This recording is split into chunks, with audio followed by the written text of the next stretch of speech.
Hello everyone and welcome back. Today, I am going to show you how to share current location on Google Maps.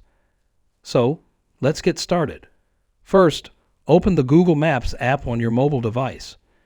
Now, click on this target icon button to go to your current location.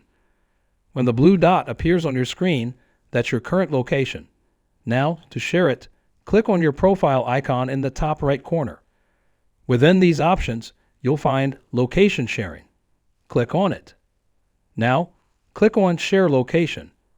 Here you have two options for sharing your real-time location.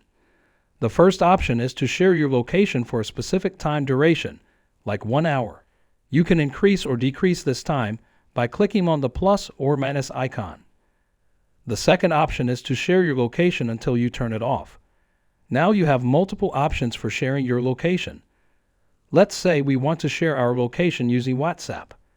Click on WhatsApp, and it will open the app. Select the contact you want to share your location with and click Send. And that's how you share your current location using Google Maps. If you found this video helpful, please hit the like and subscribe button for more tech tips and tricks. Thanks for watching.